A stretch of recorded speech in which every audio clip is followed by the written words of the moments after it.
Stan, in terms of PACT, you come from neuroscience, developmental module attachment, and you put it all together into PACT, yeah, Yes. psychobiological approach to couple therapy. Right.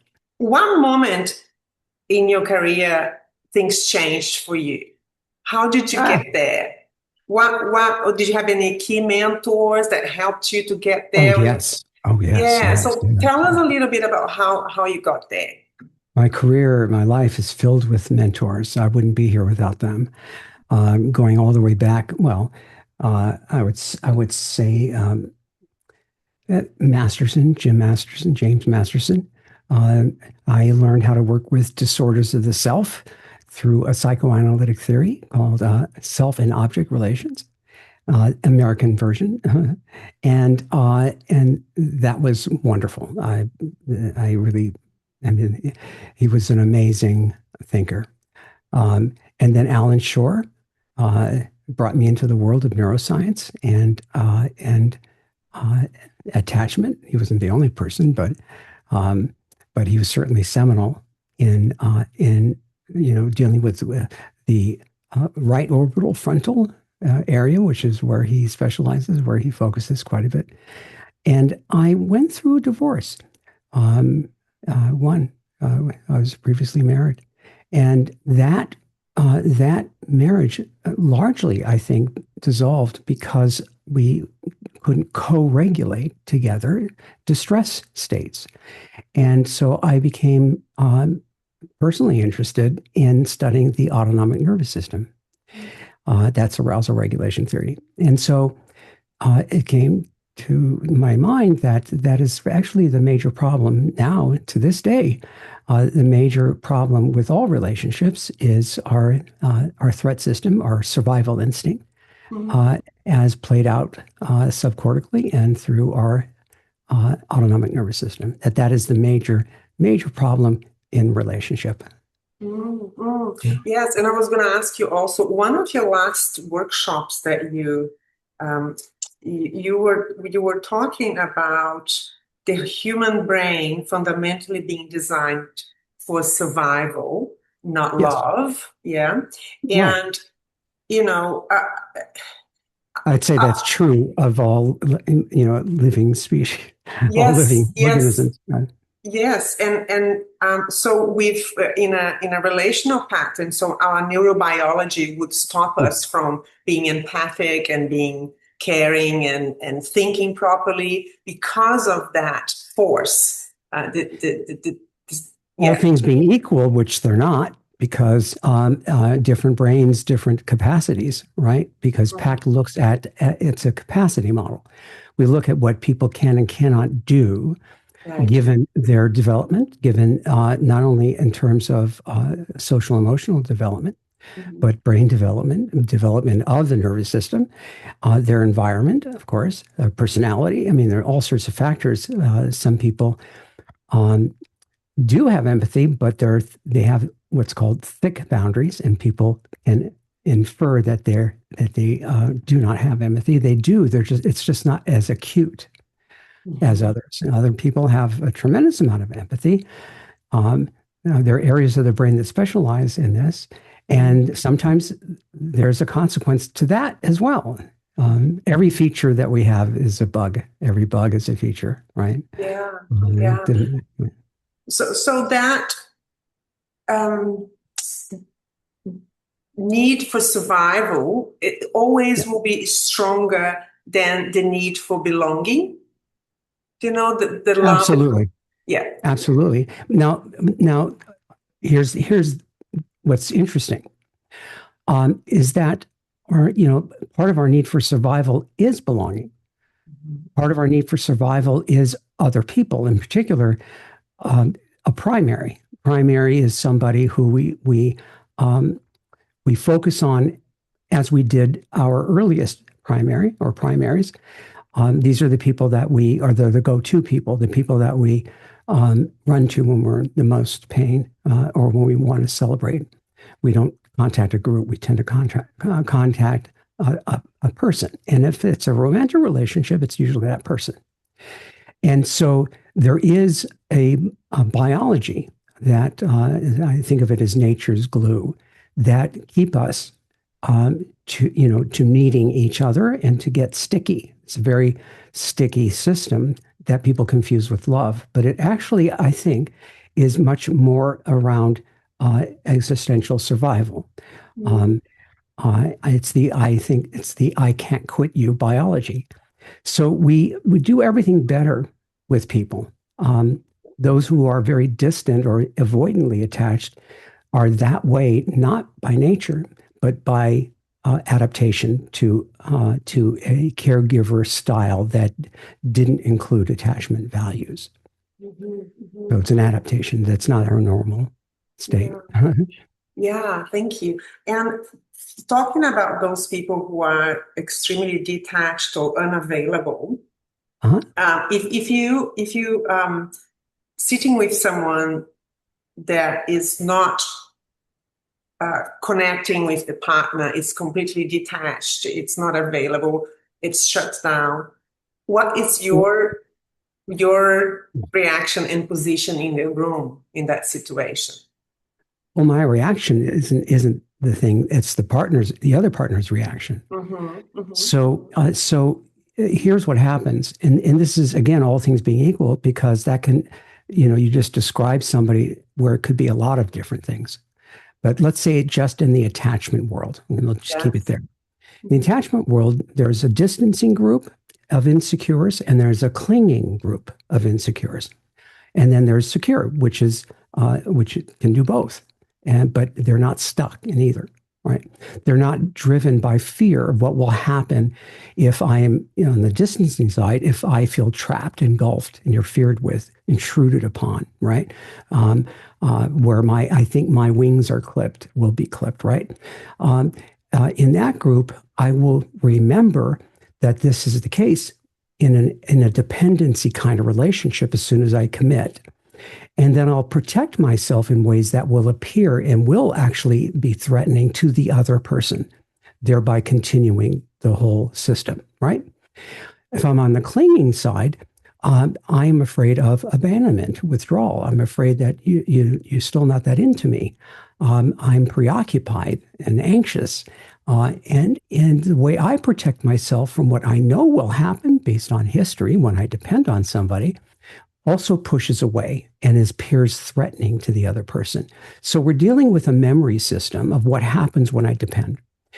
And naturally, because it was there very early, there's a certainty about it. And we begin to act out our protection. And without realizing that we're causing the very problem that we're trying to avoid. And it's not a personality, it's a strategy based on a memory of fear. Mm-hmm. And therefore it's not set in stone. But it is dynamically reinforced in a couple system. Mm-hmm. Uh, So I and then guess you used a lot of psychoeducation with the couple in that moment. there's a lot because it's not just psychoeducation. I'm focusing them on secure functioning. Mm-hmm. So secure functioning is our goal. That's where we're going in Mm-hmm. this life or the next.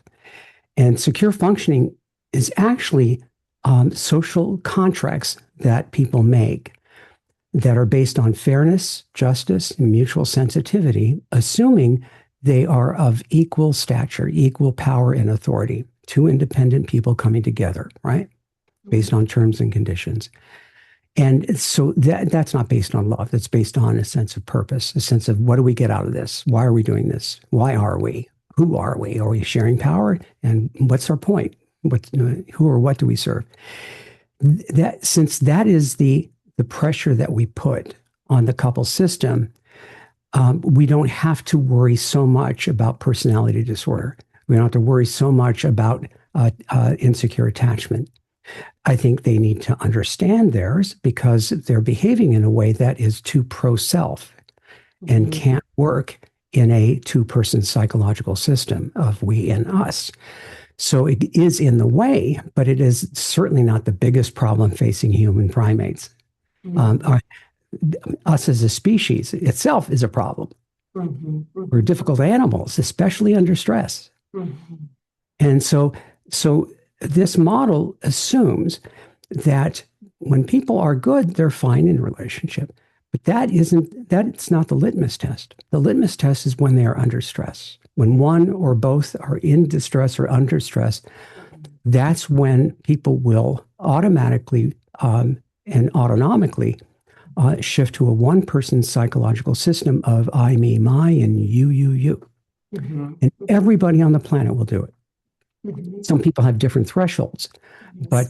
but once that system takes over, you're kind of done. Mhm. Uh, and the only thing you can do is predict it, plan for it, practice for it together, Mhm. hack it in some cases, or override it in most cases with a principle based on what is right, good, or best. Mhm. Therefore, I override something that's bad for the relationship. When I'm under stress, I'm going to do the right thing that we decided, you and I, even though it's going to be the hardest thing to do. Mhm. And that's a human problem. That's that's a problem in our species. Mhm. Yeah. Mhm. We're Thank better at you. war. We're better at war than love because of the survival Yes, instinct that's because of always that. on. Always on. Yeah. Mhm. Mhm. Right. And I guess when I asked you, how did you react? I think I was curious to know the therapist's attachment style. How does that play in that dynamic with the couple? I believe coming from a lot of therapy myself and psychoanalytical background from South America, we are, What part of South America? Because I teach there too. okay. I'm living in Australia now for 25 years, but I'm originally from Brazil.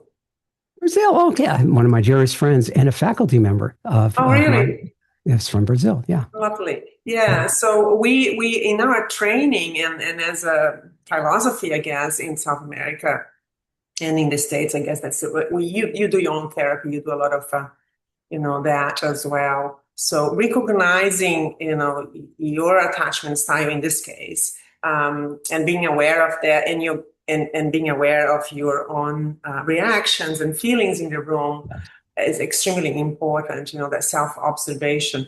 Yes. How do you do that yourself? Well, I mean, we train people to understand all the variations of countertransference. That is the therapist's own memory, the therapist's own personal reactions to what they feel is right or best or good. And a good therapist practices to stay regulated themselves and to stay neutral. And in this case, what's lovely about couples is that they're in each other's care as we view it. They picked each other. We didn't pick them. They're in each other's care, not ours, not like working with individuals or children. Therefore, they're in charge of this relationship, this thing called a relationship. We're not. We're there just to help focus and direct in terms of what can work and what can never work with human beings. As Mhm. long as we stay there, Mhm. we're much more in a tactical place in terms of what can and cannot work, rather than anything that's intrapsychic. So I come from a psychoanalytic background, and yet I do not use those tools unless the couple is already on board and already doing secure functioning or on their way, and they're having difficulty. That's Mhm. where the therapy comes in. But a lot of it is really like training for a sport, a team sport. Yes. Um, because the problem is, how are we going to stay collaborative and cooperative when one or both of us is under stress, which is what, daily? Mhm. Mhm. That's where the rubber meets the road. That's where the problems are. And do you pull the pin? Like when do you draw the line? Because one of the things that you said also, I read it somewhere, was about ambivalence. And when there is ambivalence, a person is ambivalent, and that is an issue in terms of you're not fully in and committed to the work, and how much ambivalence is related to that deregulation as well. Uh, Dysregulation. dysregulation, dysregulation. Deregulation is political. Sorry, Um, dysregulation. Yeah. Dysregulation, yeah, it refers to basically being on tilt, basically neurobiologically in a threat state. And so that's, think of it that way. Dysregulation, I'm in a threat state. And Yes. so, I'm either climbing up in fight or flight, or I'm collapsing into a parasympathetic drop. Mhm. So there is where the arousal regulation comes in. Um, I forgot your question. What was your question? Yeah, no, I was talking about ambivalence and when to pull the pin. Oh, Like when dysregulation is yeah. ongoing, there's ambivalence that's there and it's not shifting. Well, there are people by nature, by their upbringing, by their experiences that tend to be ambivalent, and that's not good for them. Self-harming because that makes it difficult for them to make decisions. It makes them difficult for them to choose. They don't want to lose anything. That's really ambivalence. How Mhm. can I not lose anything? Well, you can't. There's no way. Part of growing up is realizing that every decision comes with loss. You Mhm. can't. It wouldn't be a decision if it didn't come with loss. And Mhm. so you're hoping that you've made a good judgment as best one can, and then you commit. And then when you commit, you go all in. But people who are highly ambivalent can't commit to anything because then there's the other thing that they're not doing, or the other person they're not with. Yes. And that's a terrible place to be for somebody. That's torture. So that's a different problem. That's somebody who cannot activate themselves to deal with the slings and arrows of life, which is all risk. Not all, but a lot risk. So that's one. Two, if they're in their first year, ambivalence is normal because they're still vetting each other, right? If they're together longer than a year, um, they probably know enough to put their bets on the table. And then there's something else going on, some avoidance. Uh, Mhm. if they're ambivalent in terms of working the work with me, and I can't get a therapeutic alliance with them, I fire them at my age because now I want to work with people who want to be collaborative with me and their partner. So they know exactly what they're getting into. And this is not like individual therapy. Mhm. Uh, Individual therapy focuses on why I do things. Here, we're dealing with what I'm doing because what I'm doing is probably burning the house down, metaphorically, and there's not enough time to get into why. We have to deal with the damage that is being done now because the relationship might not last. Mhm. So it's a different way of working and thinking. Um, and it actually is, I think, much easier than individual in some ways Mhm. because the transference, countertransference is different, right? Uh, Mhm. and so uh, and so we have to position ourselves in a very particular way to stay neutral because relationship is an invention. We invent relationships. It doesn't exist in the physical world. This is their gig. It's their project. It's their job to define it, to shape it, and to exercise governance over each other by agreement. Mhm. Otherwise, they'll fight. Everybody will. And Mhm. so it's not my problem. It's theirs. Mhm. And that right away changes things. Yeah. For the Okay. outlook of the therapist, right? They can have the relationship any way they want, even though I wouldn't approve of that in my life, right? It's not my business. All they have to do is be honest about it and agree. Fine. That's secure functioning. It can Right. be any way you want, but you have to agree. Otherwise, it won't work. Mhm. Thank you. And in terms of neuroscience, now neuroscience has shaped your work and is shaping a lot of the work. Yeah. Where do you see this going in the next 10 years in terms of therapy and how this is going to? influence us? Well, if some people fear that with AI, people are going to marry their AI companions, so maybe there won't be two people sitting in front of you. But seriously, um, it, studying the brain is like studying the universe. I don't think it's going to come to a conclusion. Right? It's too complex. There's too much we don't know. And the tools that we have to discover things are still in their nascent, condition.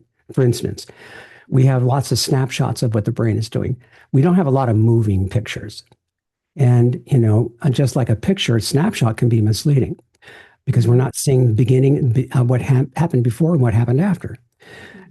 We need the same thing in order to view the brain, right? So that's one thing. There are other things that we are not able to do yet and we don't really understand.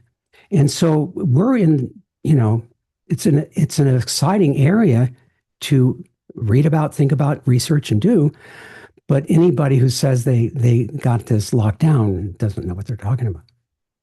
Mm-hmm. Mm-hmm. There's a lot that we do know. Mm-hmm. But again, everything is connected and everything relies on, networks, not just a single brain area. Mm-hmm. And there are too many variables. Yes. But it doesn't stop me from still being interested. 100%. For me, a clinician, mm-hmm. the interest is personal in one way, mm-hmm. because I like understanding my own mind rather than have my mind carry me away, especially the mind, knowing that the mind misleads a lot is really helpful. But also, it when it leads to something that can be transferred into doing something in session, that's its use. Otherwise, it's just interesting, right? But what do you do about it? And so it's only good clinically if it amounts to something that you can actualize, that you can actually do, and that you can also educate people to help them understand and not be anxious, so worried. Understand that pretty much, this is not personal. Yes. And what is a supplement to that? What are the things that you personally do and you personally developed as a way of enhancing that capacity? Because one thing is understanding our brains and how it works and applying that to our own relationships and in our clinical practice, but it's such a hard job to do that, right? We do that every day. Like I do that with my son, I do that with my husband, right? And it was, So what are the practices outside of our knowledge and clinical practice that you find that supplement that? Here's how I have come to view it at this point, that it's always been this way, that people perform in unions the same, whether it's a love relationship or it is a business, an equal partnership, or if it is a dance troupe or a rock and roll band.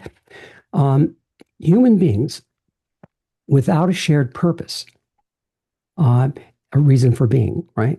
Why are we? And without a vision of where we're going, right? This is where we're headed. Without that shared purpose and vision, we know that people will fight. People will pick at each other. Civil wars happen. Societies fragment, right? And tribalize. So this idea of shared purpose and shared vision is vital to flatten our tendency to look at our differences, right? We're a species that otherizes. We're basically xenophobic and racist.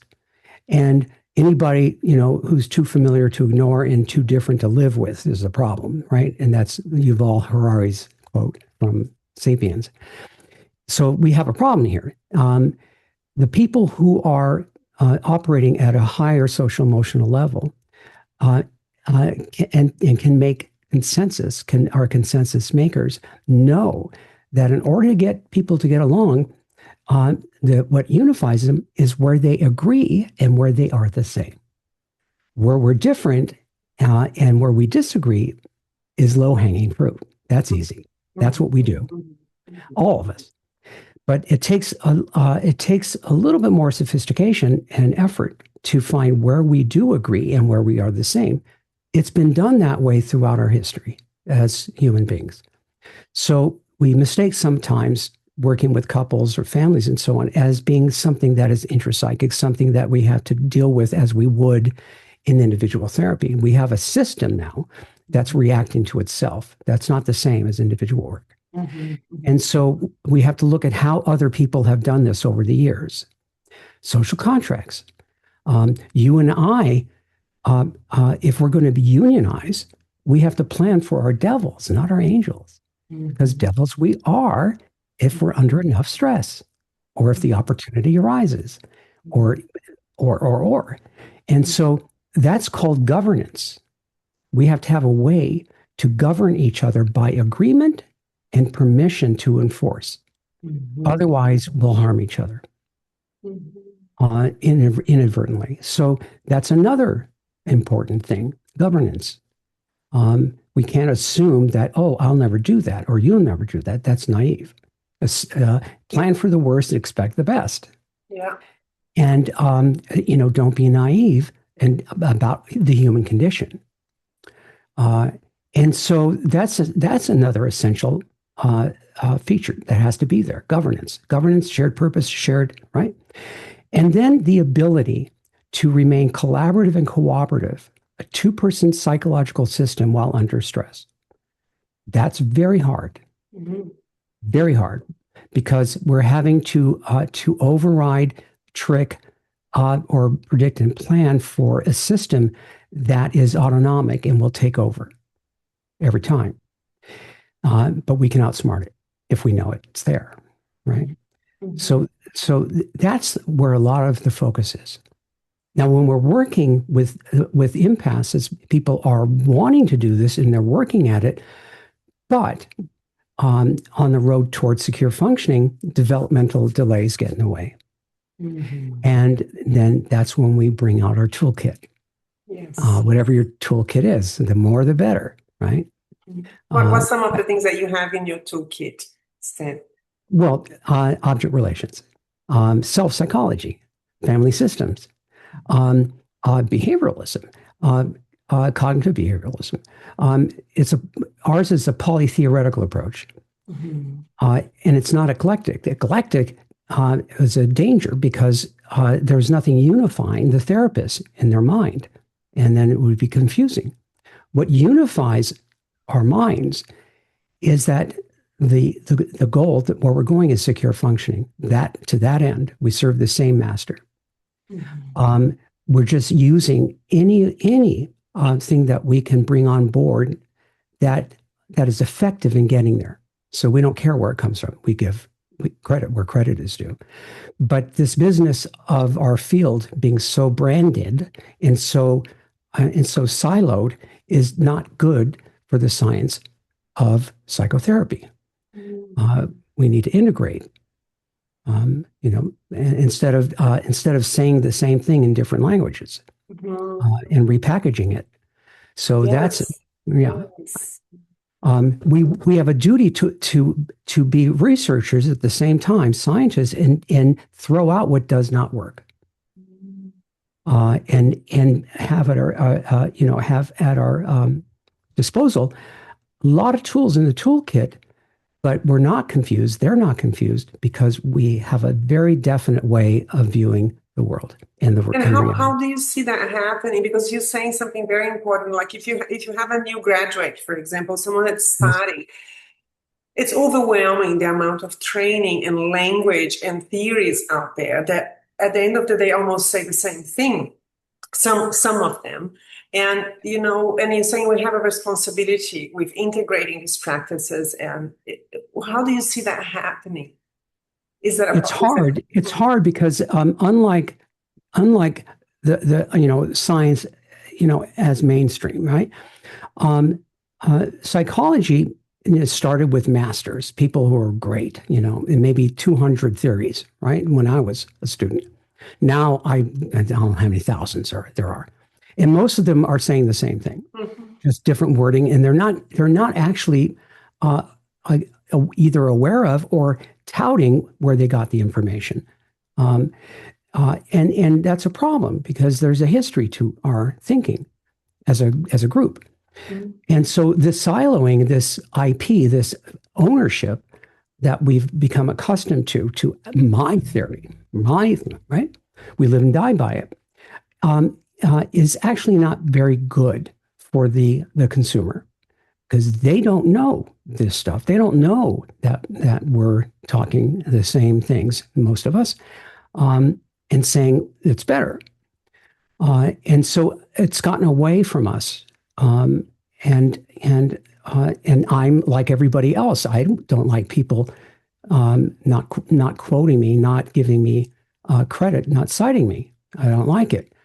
But that would be a solution is to cite and not just brand everything. Mm-hmm. That would be a solution. This way, we're not acting as if we're the ones who just came up with this. Yes. When this goes back centuries, most of these ideas, and so it doesn't serve the public, and it doesn't serve education, and people will hang on to their pet theories even though it doesn't work with that population or this person. That's not really medicine doesn't do that, which is science. Yes. And so the science part of this has to be re-owned, and as it once was, along with the art part, the personage, right? A good therapist, it doesn't matter what theory they're using. If they're really good at what they do, they're good. What would be one advice that you would give to a therapist? One advice if you could give to a therapist, what would that be? Pick one thing, pick one approach, and know it as deeply as you possibly can, which can take years. Yes. Now you start to understand everybody else's approach. Yes. By understanding one deeply. Because now we have students that are flitting around to all these different theorists and getting certificates, right? But they don't really understand any of it because they're just moving from thing to thing.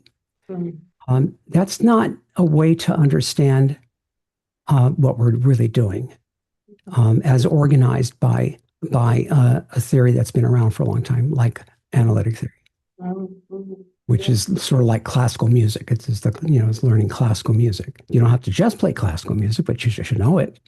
Yes. Another question. If you could somehow sit down with every couple on the planet, but you only had 2 minutes, not a whole session, only 2 minutes, what would you say to them? Most everything that you don't like and are feeling threatened by and are feeling angry about and hurt about is actually not what you think. Things are not what they seem. We are actually very imperfect especially in close quarters over time. We make too many errors. We make errors in communication. For instance, it's a fact. We are mostly misunderstanding each other much of the time without realizing it. But we act as if we do, and we don't. And that can be trouble, right? We think our perception is right. And perception is a fluid. It interacts with memory, and it is altered with memory. And therefore, it is like a funhouse mirror. It is connected to state of mind.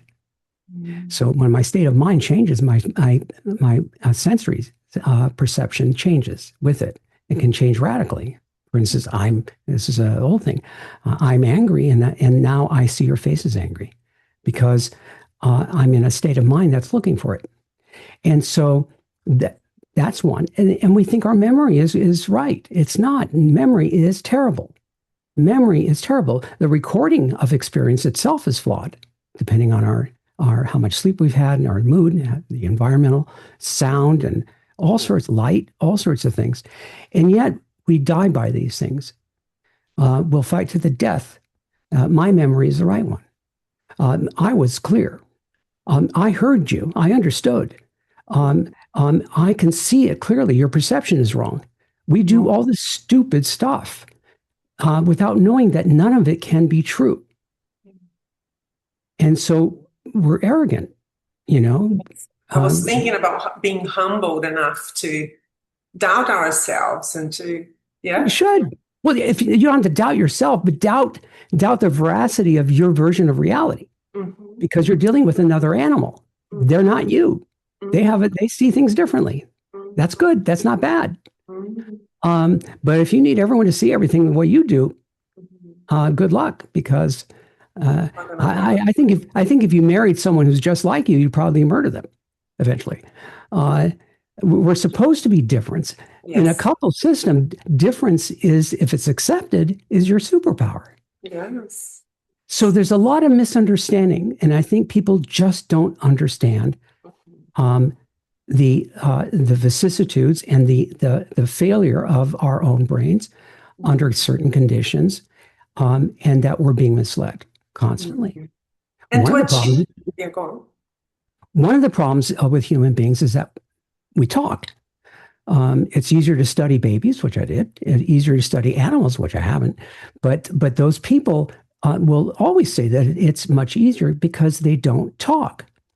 Talk misleads, right? We mislead with talk. And so it gets a little harder, and we have more ways of hurting each other. And so things are not what they seem. There are there are bad actors in the world, but most of us are just acting according to memory, reflexes, and we're just being automated most of the time. That's how we're kind of stupid. So it's not purposeful. Most of what we do is reflexive, automatic, and memory-based. So in order to achieve that intention, that the authentic self, or whatever you want to call it, if you take all those layers out. That's coming from a different viewpoint, an authentic self. You have to define that. Yeah, well, maybe we don't need to use that, but in order to achieve what you were saying, so people can understand each other, they're not reacting but responding. Do we slow down that process in the room? I think, if you think of someone that has never done therapy before, or haven't done any self-work, or has no idea of what we're talking about, comes into the room, there's high conflict. I think slowing down that process would be helpful, wouldn't it? For them to understand and be capable of doing that. So as an individual therapist, and I love that work, I was in analysis, and it was wonderful. I'll never forget it. It was wonderful.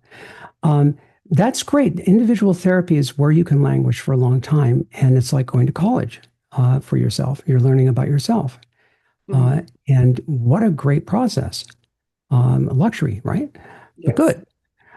Couples is not the same, because we're dealing with a system that can only endure under certain conditions, right? Death do us part. Yeah, some people will just stay till they're dead, but are they happy? Just because it's long doesn't mean you were happy, that it worked well. So there are very, very specific things that no human beings can do, and yet we expect a lot from our partners, kind of like we would from our mothers, right? As if we were very young. Yeah, some of the things that we want our partners to do is what our parents didn't do, and yet that's unreasonable, because there are things that we're not capable of doing. Period. Like, under stress, handling two topics at the same time. Nobody can do it. And yet, how many people bring up more and more topics in the middle of a fight? And so this understanding, if we understand our limitations, and we understand the parts of us that are simply trying to preserve ourselves from loss and from being harmed, then we can be smarter. And we can do things like build our own structure. design the relationship from the ground up the way we want it, and we're constantly designing it. To have governance, ways to stop each other and push each other based on agreement and permission to enforce, with the idea that when enforced, the other person must cooperate. That's governance, right? It's voluntary. They're both bosses, right? Nobody's, unless you decide that I'm going to be the boss and you're not. And some couples and some cultures do that. But if one of them disagrees, there's a problem. So it sounds like there's a real transparency with this approach, Stan, of that contract, that equality, that accountability for the system that they share and the purpose that they have. Right. It's reality, right? It's common sense. We know this. Couples don't carry that into their relationship. Only couples don't. You would never start a business that way. You would never join a business that way. You would never do anything unless you knew why they were doing it and what are you going to get out of it and how am I going to be protected? Unless you're new to this planet. And so only couples don't set up shop.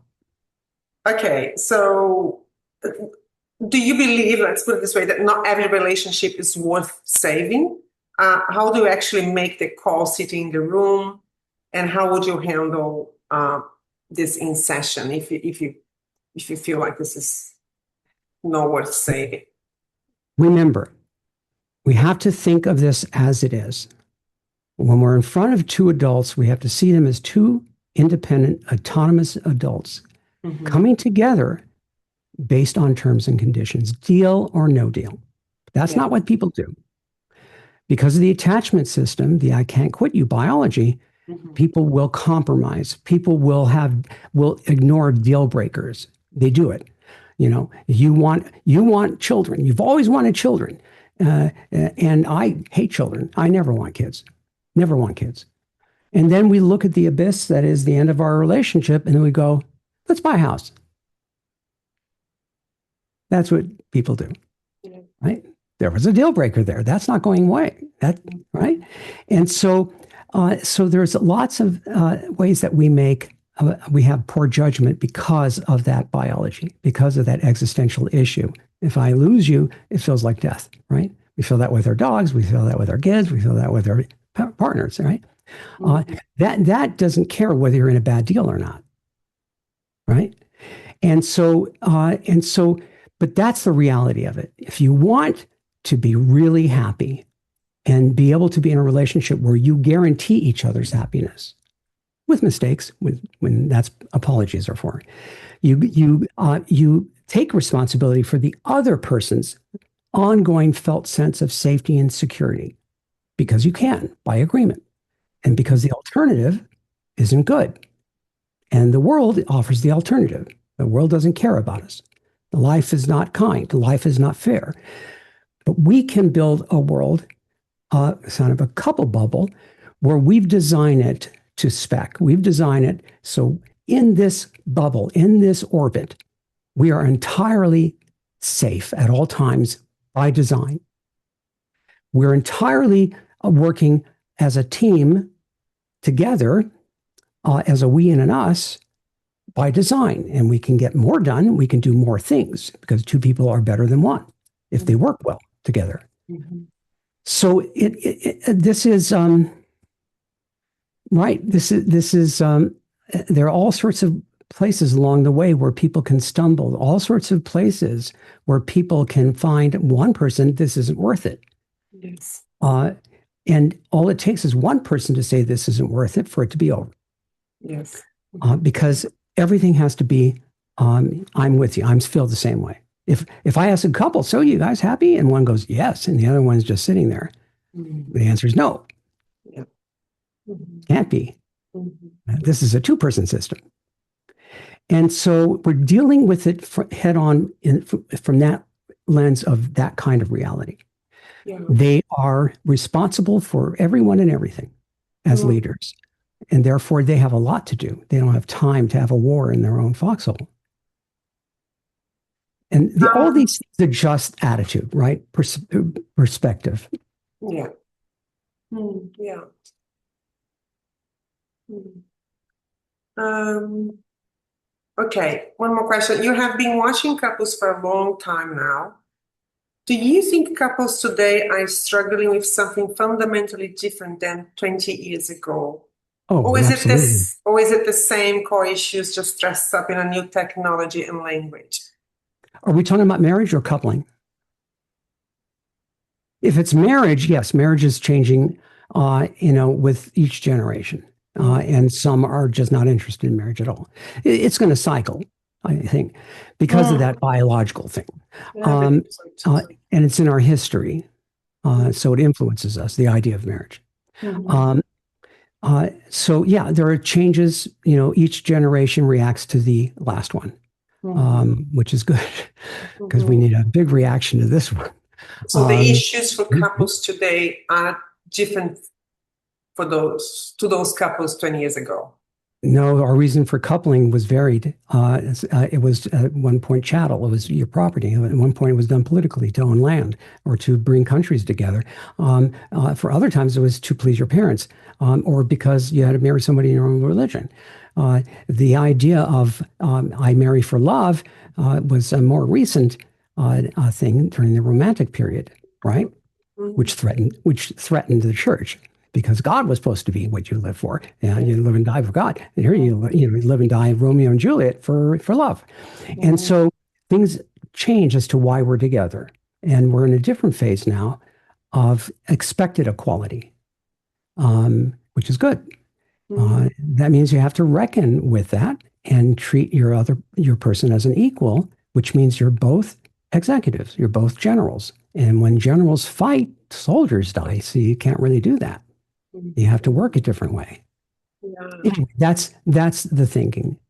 Yeah, Again, and that makes a lot of sense with what you're saying about the purpose, the intention, the equality of yeah, the system. Because if you entering that with all their knowledge and awareness, but what we see is a lot of couples they get there somehow together. Do you know what I mean? And yeah. yeah, before was like because of the reasons you said, but the most recent generation that we're seeing, and then that they ended up together, no much thinking around it, if you know what I mean. But that's everybody. There's not much thinking. Yeah. There's not much. That's the problem. There's not much thinking. Mm-hmm. Um, it doesn't have to be all thinking. Just thinking is good for protecting feelings. If feelings are running the show, good luck. I don't know Mm-hmm. about you, but my feelings are all over the place. Mm-hmm. And so that's already the problem. I do what I feel, but that's not pro social. That's not pro relationship, right? And so that's not a team approach. You get kicked off the team because you're interfering with the team's purpose and vision. Yes. Um, and the same with partners. So you asked about what I'll say is what you're doing right now can't work. Not that the two of you don't work together. I mean, the two of you shouldn't be together, but how you're doing business can't work. Right. It's too unfriendly. It's too unfair, Yes. and it's doomed to fail if you're going to play it that way. Mm-hmm. So, but then one partner will say, "But I'm good with this idea. I like your idea, Stan. I subscribe to them, but this person doesn't." Mm-hmm. And I said, "Well, that is the problem then, because if you don't agree on where you're pointing, nobody can do it. It's no work. You Mm-hmm. can't. It's impossible. It's not good or bad, right or wrong. Neither of you are wrong, Mm-hmm. but you can't. You can't. It won't work. Mm-hmm. Mm-hmm. Great. That's again reality." Uh, Stan, I will ask you the last question, and it's a personal question. It's up to oh, you to answer or not. It's up to you. I'm After pretty that, much. after I'm pretty much decades, no filter. sorry, say again. I'm pretty much no filter. After decades of studying this and thousands of couples, writing books, doing all the teaching that you do, has all that knowledge made your own relationship better? Absolutely. And does it make harder in some ways? Does it make what? Harder sometimes. The, Harder. the, the last, oh, harder. Sorry. Yeah, Yeah. it's the No, accent. no, absolutely. My wife and I are naturals, and we feel blessed that we ended up together. Actually, we knew each other in junior high and high school. We weren't an item, though I had a crush on her. She didn't know. But we really got together in our 40s. Yet we have this whole history that we share. And so we ended up being, naturals at this. But natural isn't good enough because it's only good until there's load bearing. And then all natural couples the wheels will come off because there's no plan or preparation for that amount of stress. So, so our relationship is great. And we both say this, but it's by design. It's not hard work. We've systematically eliminated the reasons for fighting by prevention, by changing what doesn't work into something that could work, will work. So, no, it's absolutely easier. In fact, one of the reasons I do this was to intervention to prevent psychopathology in children. I wanted to do prevention work, but I couldn't get anybody to come in because we're not a prevention culture. Next best thing is to deal with the hierarchy, to deal with the parental subsystem. That changes kids because parenting is theater. It's show, not tell. Kids need their parents to be happy or they have to step in. And so I figured this takes care of that, helps that goal. But also I believe in it. We believe in it. And we have to do it, otherwise we'd be phonies because we have to walk the talk. Yes, baby. Uh-oh. We need to go.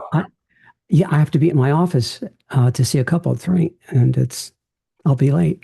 Okay, all right, I'll let you go. Thank you so much. Angelica, It was lovely to meet you. I'll see you at the conference. Thank you so much for your time. Take care. Bye. You too. Bye.